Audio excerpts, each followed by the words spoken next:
এক দারুণ অবস্থার মুখে পড়েছে আরব বিশ্ব তাদের নিরাপত্তার ভার আমেরিকার হাতে তুলে দিয়ে সম্পূর্ণ নিশ্চিন্ত হয়ে বসেছিল, নিজেদের ডিফেন্স মজবুত করার দিকে নজর দেয়নি।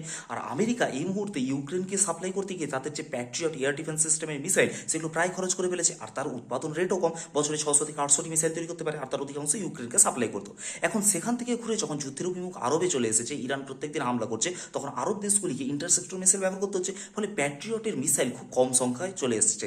এই কারণের জন্য স্টক শেষ হয়ে যাওয়ার কারণে বিভিন্ন জায়গায় তারা আক্রমণ আটকাতে পারছে না, যেগুলো হাই ভ্যালু টার্গেটের দিকে আসছে সেই মিসাইলগুলিকেই বেছে বেছে ধ্বংস করা হচ্ছে, বাকি অনেক ক্ষেত্রেই ক্ষয়ক্ষতি হয়ে যাচ্ছে। আর আমেরিকাও তার উৎপাদন ক্ষমতা বাড়াতে পারছে না, যেহেতু ইউক্রেন বা আরবে যুদ্ধে ব্যস্ত থাকার কারণে।